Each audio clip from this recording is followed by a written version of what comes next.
Hello everyone, this is Abhishek here. Welcome to my class. Our today's lecture is on hemoglobin destruction. यानी haemoglobin का destruction यानी destroy किस तरीके से होती है हम वो देखेंगे. आइए शुरू करते हैं. तो सबसे पहले हीमोग्लोबिन का डिस्ट्रक्शन यानी डिस्ट्रॉय होने के पहले हीमोग्लोबिन तो प्रेजेंट रहता है आरबीसी में. तो आरबीसी का डिस्ट्रॉय होगा, आरबीसी का डिस्ट्रक्शन होगा, तभी तो हीमोग्लोबिन डिस्ट्रॉय होगी. क्योंकि हीमोग्लोबिन जो है आरबीसी के अंदर है, तो हम देखेंगे आरबीसी का डिस्ट्रक्शन कैसे होगा. उसके बाद देखेंगे हम कि हीमोग्लोबिन जब आरबीसी का डिस्ट्रक्शन होता है तो फिर हीमोग्लोबिन कैसे टूट के बिखर के डिस्ट्रॉय होता है. ठीक है, तो सबसे पहले हम देखेंगे आरबीसी का डिस्ट्रक्शन. तो आरबीसी का डिस्ट्रक्शन क्या बोल सकते हैं, इसको एक और नाम दे सकते हैं इसका, catabolism of haemoglobin. Catabolism of haemoglobin यानी हीमोग्लोबिन का कैटाबॉलिज्म यानी उसका डिग्रेडेशन. ठीक है, तो कैसे होता है, old RBCs are destroyed in tissue macrophages system. जो पुरानी आरबीसी का लाइफ स्पैन कितना होता है, 120 डेज का इसका लाइफ स्पैन होता है. यानी 120 दिन तक आरबीसी जिंदा रहती है, उसके बाद वो मर जाती है. कैसे मरती है, उसका डिग्रेडेशन होता है. यानी जो सेल्स हैं, जो बॉडी की सेल्स हैं, कौन सी सेल्स, मैक्रोफेज सिस्टम जो रहता है बॉडी का. मैक्रोफेज यानी बॉडी के ऐसे बड़े सेल्स होते हैं जो फैगोसाइटोसिस करते हैं, यानी जो आपके डैमेज जो टिश्यूज हैं आपकी बॉडी में या फॉरेन बॉडीज है जो बड़ी साइज की रहती है, उनको खाने का काम करते हैं. सबसे ज़्यादा बड़े रूप से ये क्या करते हैं, मैक्रोफेजेस सेल्स को खाने का काम करते हैं. ठीक है, जो डिस्ट्रॉयड जो टिश्यूज रहते हैं, फॉरेन बॉडीज रहती है जो बड़ी बड़ी साइज की रहती हैं, उनको खाने का काम कौन करता है, मैक्रोफेजेस करते हैं. ठीक है, डिस्ट्रॉय करते हैं. तो ये मैक्रोफेजेस कई प्रकार के होते हैं बॉडी में. अब मैं बताऊंगा कौन कौन से प्रकार के होते हैं. सबसे पहले होता है लिटोरल सेल्स. कौन से होते हैं, littoral cells, LITTORAL, littoral cells. Littoral cells कहाँ रहते हैं, lining of blood sinus in bone marrow. Bone marrow में जो लाइनिंग रहती है, ब्लड का जो साइनस रहता है, जो एरिया रहता है निकलने का जाने का, उस जगह पे क्या रहते हैं, इसकी लाइनिंग रहती है. किसकी रहती है, लिटोरल सेल्स की रहती है. लिटोरल सेल्स क्या करते हैं, इसको इनगल्फ कर लेते हैं. क्या कर लेते हैं, इनगल्फ यानी खा जाते हैं. इनगल्फ यानी खा जाना. फैगोसाइटोसिस का मतलब भी है खाना, पर इनगल्फ का मतलब भी ऐसा होता है कि पकड़ लेना, पूरा तरीके से खा जाना. तो ये क्या करते हैं, इनगल्फ कर लेते हैं लिटोरल सेल्स. किसको करते हैं, आरबीसीज को. तो ये कहाँ करें, इनने तो बोन मैरो में किया. कहाँ में किया, बोन मैरो में. अगर इसका डिस्ट्रक्शन बोन मैरो में की जगह पे हुआ तो लिटोरल सेल्स ने किया. पर अगर इसका डिस्ट्रक्शन यानी इसको इनगल्फ करने का काम किसी और पार्ट में हुआ तो कौन से सेल्स करेंगे, कुपफर सेल्स. कौन से, Kupffer cells. Kupffer cells, KUPFFERS, Kupffer cells. ये कहाँ होते हैं, vascular capillaries in the liver. Liver के अंदर जो वेस्कुलर कैपिलरीज होती है उसमें ये सेल्स मौजूद होते हैं. कहाँ में, लिवर के. अगर बोन मैरो में डिस्ट्रक्शन हुआ तो लिटोरल सेल्स के द्वारा होगा. लिवर में हुआ अगर, किसके द्वारा होगा, कुपर सेल्स के द्वारा. ठीक है, तो ये कहाँ प्रेजेंट रहते हैं, vascular capillaries in the liver. Liver के अंदर जो कैपिलरीज रहती हैं, वेस्कुलर कैपिलरीज, उसके अंदर मौजूद होते हैं कुपर सेल्स. अब है तीसरा रेटिकुलम सेल्स. रेटिकुलम सेल्स कहाँ रहते हैं, in both red and white pulp of spleen. Spleen क्या है, स्प्लीन है ग्रेवयार्ड ऑफ आरबीसी. आरबीसी का कब्रिस्तान बोला जाता है इसको. अगर आरबीसी डिस्ट्रॉय होने के बाद कहाँ जाके स्टोर होती है, डेड जो मरी हुई आरबीसी, स्प्लीन में, इसलिए उसको बोलते हैं ग्रेवयार्ड ऑफ आरबीसी. और ज़्यादा डिस्ट्रक्शन होने के कारण क्या होता है, स्प्लेनेक्टॉमी हो जाता है. स्प्लेनेक्टॉमी यानी स्प्लीन का एनलार्जमेंट, यानी स्प्लीन बड़ी साइज में हो जाती है. किस कंडीशन में होता है स्प्लेनेक्टॉमी, जल्दी से सोच के बताओ, किस कंडीशन में होता है, मलेरिया की कंडीशन में. मलेरिया में क्या होता है, आरबीसी का डिस्ट्रक्शन होता है. जो मलेरिया के पैरासाइट होते हैं वो आरबीसी को तोड़ देते हैं लिवर सेल्स में. लिवर में जाके क्या होती है, आरबीसी टूट जाती है. टूटने से क्या होता है, लिवर में तो उसके पैरासाइट रहते हैं. पैरासाइट निकल के आते हैं जब लिवर से बाहर, तो ब्लड स्ट्रीम में मिलते हैं. ठीक है, ब्लड स्ट्रीम में जब मिलते हैं तो क्या करते हैं, हिमोलाइसिस कर देते हैं, आरबीसी को तोड़ देते हैं. और आरबीसी अगर टूट गई है तो उसको कौन इनगल्फ कर लेगा, कौन उसको स्टोर कर लेगा, स्प्लीन उसको स्टोर कर लेता है ब्लड के थ्रू. तो स्प्लीन स्टोर कर लेता है इतनी सारी टूटी हुई आरबीसी को, जो कि एक नॉर्मल रेट से ज़्यादा होता है मलेरिया के समय. इसलिए क्या होता है, स्प्लेनेक्टॉमी हो जाता है, यानी स्प्लीन का इनलार्जमेंट हो जाता है. ठीक है, तो क्या होता है, रेटिकुलम सेल्स कहाँ होते हैं, स्प्लीन में होते हैं. रेटिकुलम सेल्स का करते हैं, इनगल्फ करने का काम करते हैं आरबीसी का, जो कि बोथ रेड और व्हाइट पल्प कौन कौन से, रेड पल्प भी करता है रेटिकुलम सेल का, और व्हाइट पल्प भी करता है। कहाँ में होता है, स्प्लीन में होता है। लिम्फ नोड्स, लिम्फ नोड्स कहाँ होते हैं, लिम्फेटिक सिस्टम में रहते हैं। लिम्फ नोड्स छोटे छोटे ऐसे छोटे छोटे साइज के, ग्लैंड्स नहीं बोलेंगे उसको, नोड्स रहते हैं। ट्यूमर भी नहीं बोलेंगे उसको, एक गांठ जैसी बोल सकते हैं उसको हिंदी में अगर समझ, जैसे बेर की गुठली रहती है ना, बेर हो गया और खजूर हो गया, उस तरीके से लिम्फ नोड्स होते हैं बॉडी में। लिम्फेटिक सिस्टम होता है, वो भी क्या करते हैं, बॉडी में का सर्कुलेशन बनाए रखने में और बहुत सारे मेंटेनेंस करने में काम करते हैं लिम्फ नोड्स। तो ये कहाँ होते हैं, लिम्फेटिक पाथवेज में होता है। और लिम्फ नोड्स क्या होते हैं, मैक्रोफेजेस का काम करते हैं। ठीक है, पल्मोनरी एल्वियोलर मैक्रोफेजेस, जिसको क्या बोलते हैं, PAM, pulmonary alveolar macrophages. Pulmonary, जैसे मैंने पहले बताया, पल्मोनरी का शब्द आया तो समझ लो भाई कि इसका संबंध लंग्स से है, इसलिए पल्मोनरी बोला जा रहा है। कार्डियक बोला है तो भाई समझ लो इसका संबंध हार्ट से है, इसलिए इसको कार्डियक बोला जा रहा है। तो पल्मोनरी यानी लंग्स में, एल्वियोलर यानी एल्वियोलस जिसके जो रहते हैं ना टिश्यूज, जिसमें लंग्स की कैपिलरीज होती है जो ऑक्सीजन लेने और कार्बन डाइऑक्साइड छोड़ने का काम करती है, उसमें भी होते हैं। क्या होते हैं, पल्मोनरी एल्वियोलर होते हैं, उसमें क्या होते हैं, मैक्रोफेजेस होते हैं, जिसको क्या बोलते हैं, PAM, पल्मोनरी एल्वियोलर मैक्रोफेजेस का मौजूद होते हैं, लंग्स में होते हैं। ये भी क्या काम करता है, फैगोसाइटोसिस यानी इसका डिस्ट्रक्शन का, इसको खाने का, इनगल्फ करने का काम करते हैं, RBC का। अब है 6 पॉइंट, ऑस्टियोब्लास्ट। ऑस्टियोब्लास्ट ऐसे सेल होते हैं जो कि बोन को बनाते हैं। ठीक है, बोन का, कैल्शियम का बनाने का काम करते हैं, बोन का। और ऑस्टियोक्लास्ट ऐसे सेल होते हैं जो बोन के जो डेड सेल्स होते हैं यानी कैल्शियम, उसका रिमूवल करते हैं। तो ये सेल्स क्या करते हैं, मैक्रोफेजेस के जैसे भी एक्ट करते हैं और ये करते हैं, इनगल्फ करने का काम करते हैं WBC का। जब डिस्ट्रक्शन होता है ना, तो पुरानी जब WBC आती है जो 120 से ज़्यादा की हो जाती है, दिन से ज़्यादा पुरानी हो जाती है, तो क्या होता है, ये ऑस्टियोक्लास्ट सेल क्या करते हैं, इनगल्फ करने का, यानी मैक्रोफेज के जैसे एक्ट करते हैं। ऑस्टियोक्लास्ट सेल्स काय में होते हैं, ये बोन में होते हैं। माइक्रोग्लिया, ग्लिया यानी मैंने आपको पहले बता चुका, ग्लिया यानी ग्लू के जैसे काम करना। माइक्रोग्लिया कहाँ में मौजूद होता है, मैंने आपको नर्वस सिस्टम में पढ़ाया है, ब्रेन में मौजूद होता है। क्या, माइक्रोग्लिया का काम करता है, ये भी इसके जैसे एक्ट करता है। किसके जैसे एक्ट करता है, मैक्रोफेजेस के जैसे एक्ट करता है। कहाँ होता है, ब्रेन में होता है। ठीक है, और 8 पॉइंट है लास्ट, सबक्यूटेनियस टिश्यू यानी सबक्यूटेनियस लेयर में जो हो, सबक्यूटेनियस लेयर में जो रहता है बॉडी की, सबक्यूटेनियस है ना, एपिडर्मल लेयर, फिर एपिडर्मल लेयर यानी सबसे ऊपर superficial layer, dermal layer, epidermal layer, फिर कौन सी होती है, सबक्यूटेनियस टिश्यू। सबक्यूटेनियस के बाद होती है मस्क्यूलर, यानी मसल से जो सब ठीक ऊपर वाली जो लेयर रहती है वो सबक्यूटेनियस लेयर रहती है ना बॉडी में। सबसे पहले डर्मल, एपिडर्मल, उसके बाद सबक्यूटेनियस के बाद आता है मस्कुलर लेयर। ठीक है, तो मसल्स के ठीक ऊपर जो लेयर रहती है सबक्यूटेनियस लेयर रहती है टिश्यू की, और वो भी क्या करती है, मैक्रोफेजेस के जैसे एक्ट करती है, यानी RBC के डिस्ट्रक्शन में मदद करती है, इनगल्फ करती है RBC को। तो ये हमने क्या देख लिया, कैटाबॉलिज्म ऑफ हीमोग्लोबिन का कैटाबॉलिज्म इनके द्वारा होता है। ठीक है, तो एक बार और देख लेते हैं कैटाबॉलिज्म ऑफ हीमोग्लोबिन यानी हीमोग्लोबिन का डिस्ट्रक्शन किस तरीके से होता है। मैक्रोफेजेस सेल्स के द्वारा होता है। मैक्रोफेजेस सेल्स क्या होती है, ओल्ड RBC क्या होती है, डिस्ट्रॉयड होती है। इन टिश्यू मैक्रोफेजेस सिस्टम में क्या होता है, ये डिस्ट्रॉय होता है। ठीक है, कौन कौन सी सेल्स होती है, there are 8 kinds of macrophages cells in the body. कौन कौन सी होती है, लिटोरल सेल्स होती है जो कि क्या करती है, lining of the blood sinuses में, बोन मैरो में जो साइनस रहता है उसमें इसकी लाइनिंग रहती है लिटोरल सेल्स की। कूपर सेल्स कहाँ रहते हैं, वस्कुलर कैपिलरीज रहती है लिवर में।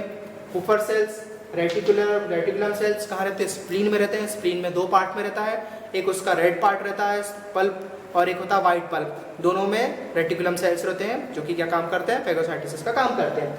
लिम्फ नोड्स लिम्फेटिक सिस्टम में रहता है।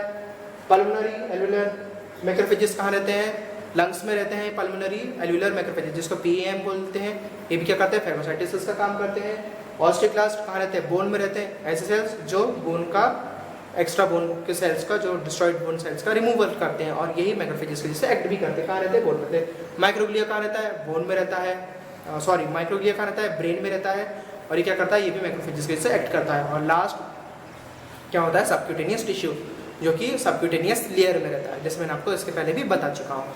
तो ये है कैटाबॉलिज्म ऑफ हीमोग्लोबिन। अभी हमने देखे आरबीसी का डिस्ट्रक्शन देखे, यानी आरबीसी कैसे डिस्ट्रॉय हो रही है, जाकर इनमें इनके थ्रू हो रही है। अब आरबीसी डिस्ट्रॉय होने के बाद हीमोग्लोबिन कैसे डिस्ट्रॉय होगा, हम ये उसके बाद ये देखेंगे। अब हम देख रहे हैं फेट ऑफ हीमोग्लोबिन, यानी हीमोग्लोबिन की क्या किस्मत होती है उसके डिस्ट्रॉय होने के बाद, है ना। फेट यानी उसकी किस्मत, यानी उसका आगे क्या रास्ता है फिर हीमोग्लोबिन का उसके डिस्ट्रक्शन के बाद। जब आरबीसी का डिस्ट्रक्शन होता है कौन सी मैक्रोफेजेस सेल्स में, तो क्या होता है अब हम देखेंगे। हीमोग्लोबिन, आरबीसी का डिस्ट्रक्शन हुआ, उसमें से निकला हीमोग्लोबिन बाहर, किसने किया, टिश्यू मैक्रोफेजेस के द्वारा ये होता है।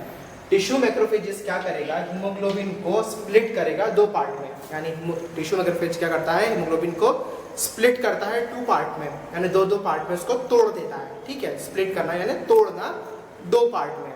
किसको करेगा, टिश्यू मैक्रोफेजेस किसको दो पार्ट में तोड़ेगा, हीमोग्लोबिन को। अब जैसे अगर ये टूटा, टूटने के बाद क्या होगा, ग्लोबिन अलग हो जाएगा और हीम जो मॉलिक्यूल है वो अलग हो जाएगा। ग्लोबिन प्रोटीन अलग हो जाता है और हीम मॉलिक्यूल अलग हो जाता है। टिश्यू मैक्रोफेजेस के द्वारा क्या होता है, हीमोग्लोबिन स्प्लिट होता है, स्प्लिट होके ग्लोबिन अलग हो गया और हीम अलग हो गया।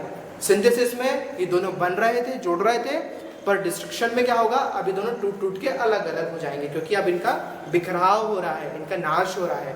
तो इससे क्या होगा, ग्लोबिन जो प्रोटीन अलग हो जाएगा और हीम मॉलिक्यूल अलग हो जाएगा। ग्लोबिन प्रोटीन अलग होके कहाँ जाएगा, एंटर्स अमीनो एसिड पूल, काय में चल जाएगा, अमीनो एसिड के पूल में, यानी अमीनो एसिड जहाँ पे पाए जाते हैं वहां पर ये ग्लोबिन कैसे बनता है, अमीनो एसिड से बनता है, जिसके अंदर 141 अमीनो एसिड्स होते हैं। ठीक है, ग्लोबिन मॉलिक्यूल चेन के अंदर जो पॉलीपेप्टाइड चेन होती है ग्लोबिन की, उसमें कितने अमीनो एसिड्स होते हैं, मैंने आपको पहले बता चुका हूँ, 141 अमीनो एसिड्स होते हैं। तो इसका जब डिस्ट्रक्शन होता है, जब ये वापस अलग अलग होकर टूटती है, तो प्रोटीन जो होता है ग्लोबिन प्रोटीन वापस अमीनो एसिड में रिटर्न हो जाता है जहाँ से ये आया है। ठीक है, अब ग्लोबिन तो चले गया, अब हीम कहाँ जाएगा, हीम भी अब वापस स्प्लिट होगा। हीम क्या होगा, हीमोग्लोबिन स्प्लिट हुआ तो ग्लोबिन अलग चले गया, हीम अलग चले गया। अब हीम जो है, हीम भी टूटेगा, हीम भी स्प्लिट होकर अलग अलग होएगा। हीम जब स्प्लिट होकर अलग होता है तो उसका एक पार्ट जो रिमेनिंग पार्ट है आयरन, उसमें से आयरन अलग हो जाता है और रिमेनिंग पार्ट जो रहता है हीम में वो अलग हो जाता है। ठीक है, जो रिमेनिंग पार्ट होता है वो अलग हो जाता है।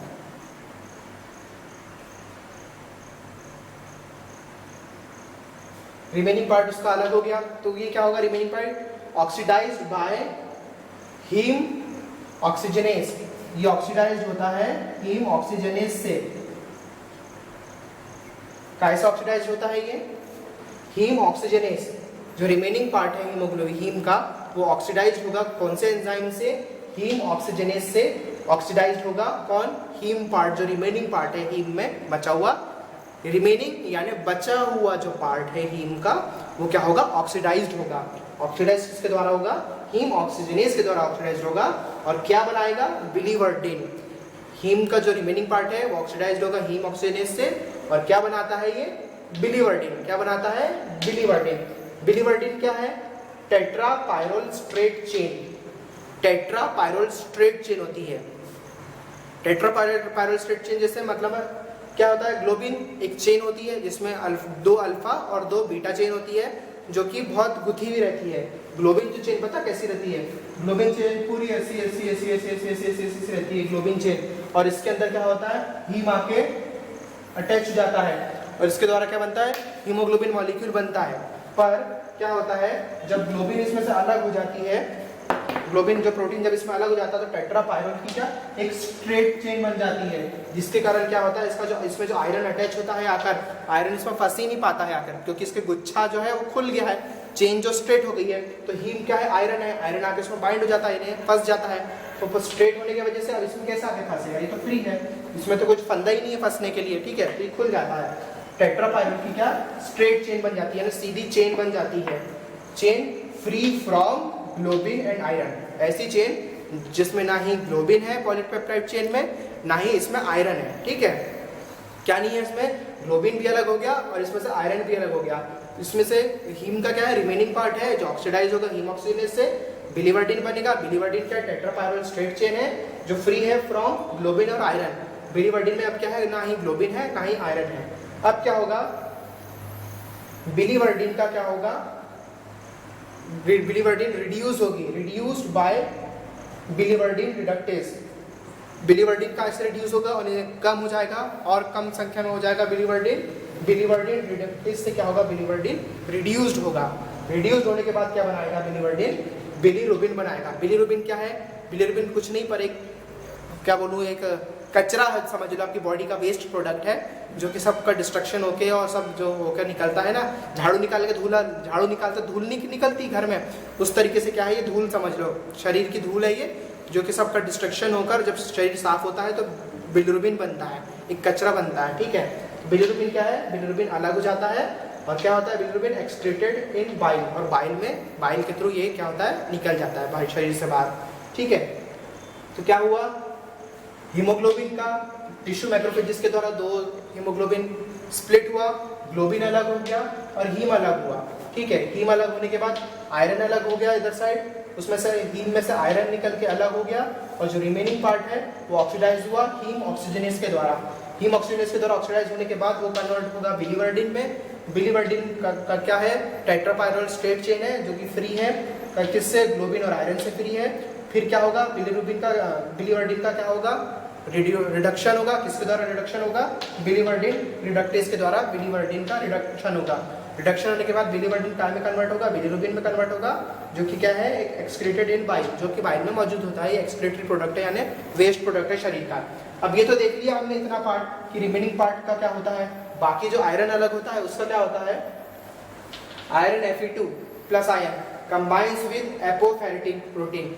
ये क्या होता है, हीमोग्लोबिन का जो ये है, ये जो फॉर्म रहता है ये वापस रीयूज्ड फॉर सिंथेसिस, वापस यूज हो जाता है बॉडी में, वापस लौट जाता है सिंथेसिस के लिए, कि आयरन खराब थोड़ी ना हुआ है, आयरन तो काम आएगा ना आगे चल के, फिर से आपकी बॉडी में जब हीमोग्लोबिन बनेगा तो यही आयरन क्या करेगा, काम आएगा आपकी बॉडी में। नया नया आयरन तो लाएंगे नहीं, खदान तो है नहीं हमारे शरीर में कि भाई उधर से खोदा इधर आयरन निकाला, ये वेस्ट हुआ उधर फेंक दिया, नहीं, जो आयरन है उसी आयरन को क्या करेंगे, जो रीयूज कर लेंगे फिर से। जैसे प्लास्टिक का कैसे रीयूज करते हैं, रिसाइकिल हो जाता है प्लास्टिक, फिर से दोबारा बन जाता है, उसी तरीके से ये जो आयरन निकलता है, आयरन भी क्या होगा, रीयूज हो जाएगा फिर से। हीमोग्लोबिन जब स्प्लिट होने के बाद आयरन जो उसका अलग पार्ट हो जाता है आयरन, और रिमेनिंग पार्ट अलग हो जाता है, जो कि वो तो वेस्ट बाइल बन के वेस्ट निकल जाता है, पर जो Fe पार्ट है, जो आयरन पार्ट है, वो वापस क्या होता है, बॉडी में रीयूज हो जाता है। तो कैसे रीयूज होगा, वो कंबाइंस विद एपोफेरेटिन प्रोटीन, किससे कंबाइन होता है, एपोफेरेटिन नाम के प्रोटीन से